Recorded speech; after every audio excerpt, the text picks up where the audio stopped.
थोड़ी आवाज कराओ बेन।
खुशियों की ये बारातें, शिव की धुन ही सौगातें, मुरलीधर में खो जाते।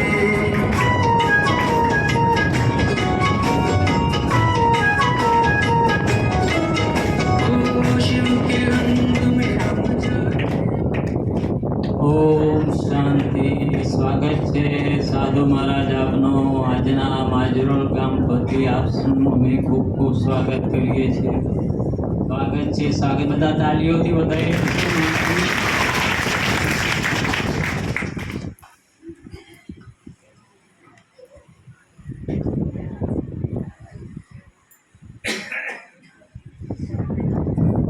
मेरे प्यारे भाइयों और बहनों, जो कुछ हो रहा है,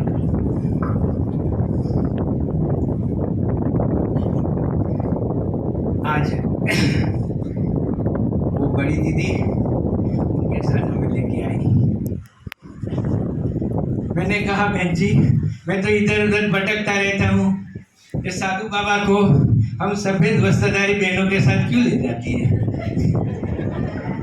बहन जी ने बताया कि साधु महाराज,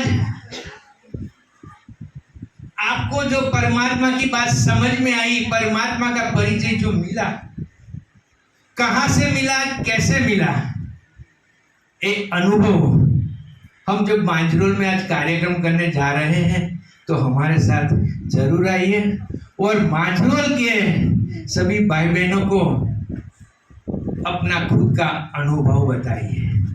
अनुभव बताने के लिए ये बहन जी के साथ मैं यहाँ आया हूँ। तो कार्यक्रम में इतनी ज़्यादा मेरी माताएं, बहनें, भाइयों कम है।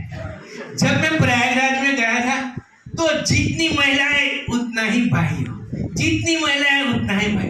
कई लाखों लोग प्रयागराज में डुबकी लगाने आए थे, गंगा में डुबकी लगाने आए थे। उसे कहा जाता है कुंभ मेला। वैसे मान्यता है कि कुंभ मेला में नदी में जब डुबकी लगा देते हैं ना तो परमात्मा का साक्षात्कार होता है।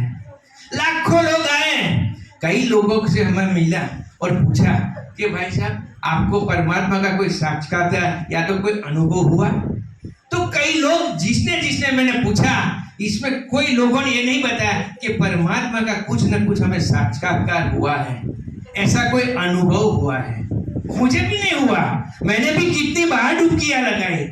12 दिन में वो प्रयागराज में मैं भी रुका। वैसे तो हम साधु बाबा भगवान की खोज में इधर उधर भटकते रहते थे। मेरे इस साल जितनी उम्र हो गई, इसमें जब से समझ आई तब से मैंने कई साल जप किया, तप किया, व्रत किया।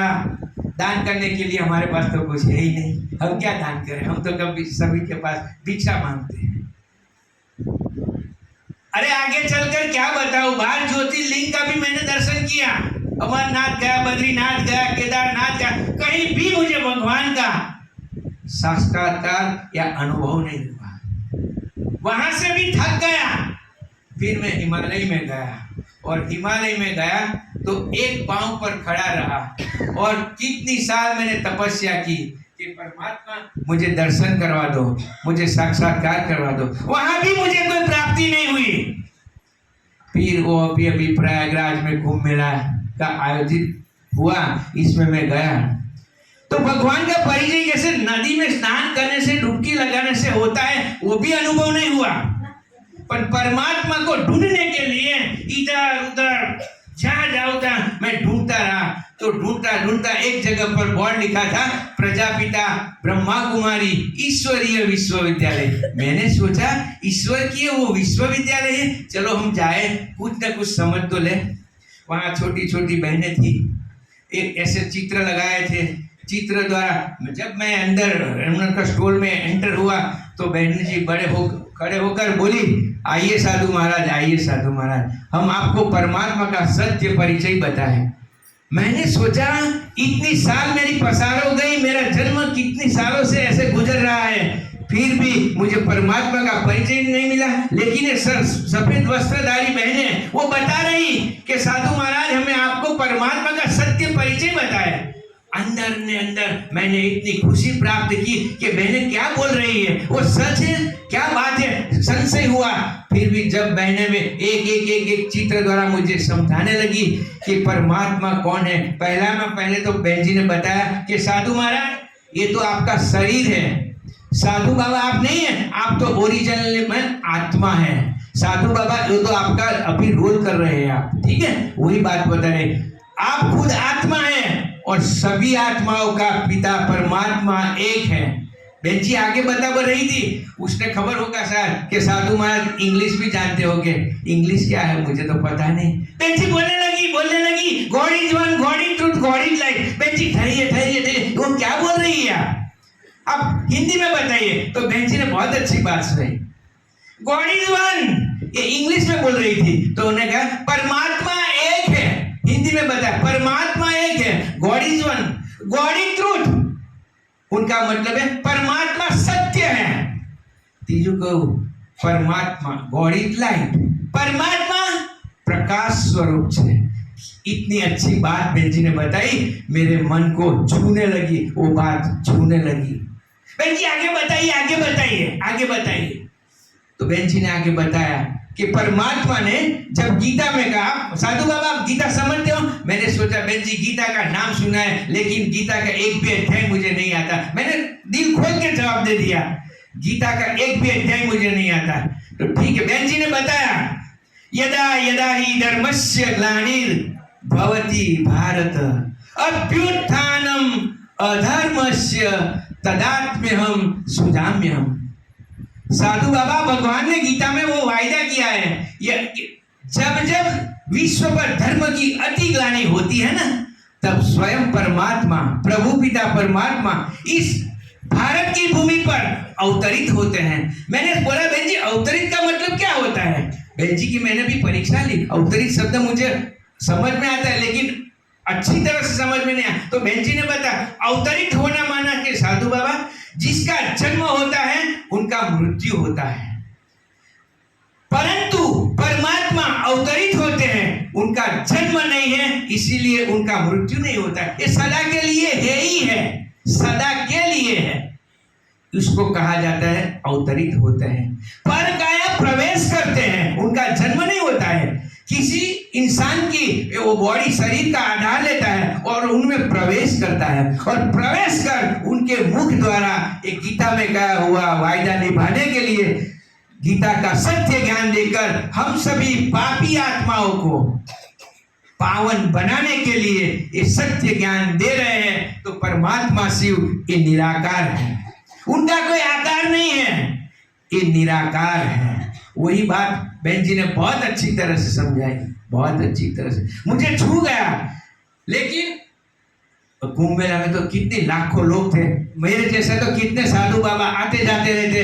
बहन जी ने आगे बताया कि साधु महाराज आपको आगे कुछ जानना है तो आप जहां भी जाओ, सारे इंडिया में जाओ कि इंडिया के बाहर भी जाओ, कहीं भी जाओ, ब्रह्मा कुमारी का सेंटर तो सभी जगह पर है। मैं तो सेंटर शब्द भी मुझे मालूम नहीं था, मैंने तो सोचा ब्रह्मा कुमारी का कोई मंदिर होगा। बहन जी ने बताया साधु बाबा मंदिर नहीं, उसे कहा जाता है सेंटर, केंद्र। प्रजापिता ब्रह्मा कुमारी ईश्वरीय विश्वविद्यालय का केंद्र है, जहां भी जाओ आपको मिल जाएगा। और इस कहीं भी सेंटर पर जाकर परमात्मा का सत्य परिचय और डिटेल में जाने, तो मैं इधर उधर भटक कर वो मांझरोल गांव का है, मैं नाम भूल गया, वो मांझरोल है ना, तो मांझरोल के नजदीक में डभोई है, तो डभोई में एक जगह पर नाम सुना, प्रजापिता ब्रह्मा कुमार, वो सेंटर पर 3 दिन से मैं सेंटर पर ही हूँ, बोलो 2-3 दिन से। बहन अच्छी तरह से हमारी आगता सागता पालना भी कर रही है। जैसे कि साधु बाबा को परमात्मा का परिचय मिल जाए तो ये साधु महाराज और किसी जगह भी परमात्मा का सत्य परिचय बताए, ये मेरा अनुभव सुनाने के लिए, आप सभी को जानने के लिए ये बड़ी दीदी मुझे उनके साथ यहाँ लेकर आई। मेरा इतना अनुभव है जो सुनने के लिए सुनाऊं तो अभी से सुबह भी हो जाए तब भी मेरे पास और आपके पास समय नहीं रहेगा, इतना मेरा ज्यादा अनुभव है। तो आगे जानने के लिए मैं 2 हाथ जोड़कर आप सभी माताओं, मेरे पीछे बैठे हुए भाइयों को विनती करता हूँ कि मांझरोल में मैंने देखा कि साधना केंद्र लिखा हुआ है, तो यहाँ भी आप आ सकते हैं। यहाँ भी आकर जो भाई बहन बैठे हैं ना, मैंने सभी पता तो कर लिया, वो भाई है, वो मेरी बहन बैठी है, वो भी ये केंद्र में सब समझाती है, तो आप यहाँ भी आइए। यहाँ समय न मिले, कोई कारण से डभोई भी जाए तो डभोई में सेवा केंद्र में अवश्य आए, वहां भी वो ब्रह्मा कुमारी बहन आपको जरूर परमात्मा का सत्य परिचय बताएंगी, समझाएंगी और आगे चलकर अनुभव भी कराएंगी। पर अनुभव करने के लिए रेडी रहना होना चाहिए। मेरी माताएं बहनों को अंत में एक बात करना चाहता हूँ। अभी तो आपके सभी के घर में चूल्हा है, चूल्हा के गैस है, क्या बोलते हैं? मेरी माता बहने बोल जाओ, मुझे पता नहीं चलता आप क्या यूज करते हैं, चूल्हा यूज करते हैं या गैस यूज करते हैं? गैस यूज करते हैं। भाइयों को तो कोई मालूम ही नहीं है, लेकिन मेरी बहन एक बार बता रही थी, जब गैस पर जो चाय बना रही थी और वो चाय तपेली है ना, तपेली बोलते हैं, ये तपेली पकड़ने के लिए क्या बोलते हैं बहन जी, मुझे मालूम नहीं, क्या बोलते हैं? हाँ, वो सांसी ढूंढ रही थी, वो नहीं मिल रही थी, वो चाय उबल रही थी, तो जब उतारी हो गई ना तो फट से हाथ से तपेली पकड़ ली, अरे पकड़ी ना, ओ बाप रे बोले गई। तो दूसरी रूम से वो उनका घर वाला वो भाई आया, क्या हुआ? वो तपेली पकड़ गई, वो दाज गई। तो तपेली गर्म थी, वो बहन जी ने पकड़ी, तो अनुभव किस हुआ, भाई को हुआ कि बहन को हुआ?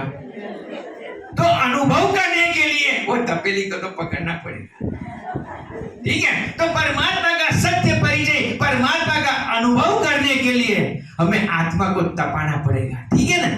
जब आत्मा तपेगी ना तो परमात्मा का सत्य अपने अनुभव होगा। बस इसी मेरी वाणी को मैं विराम करके आप सभी को फिर से विनती करता हूँ, आप साधना भवन में आइए या डभोई सेवा केंद्र पर आइए। मेरे बोलने में कोई क्षति हो गई है तो मैं आप सभी की क्षमा याचना चाहता हूँ, और आप सभी को मुझे क्षमा करना है तो बहुत अच्छी बात है, और न करना है तो आपके जो हुए वो करना है तो कर लेगा, ठीक है?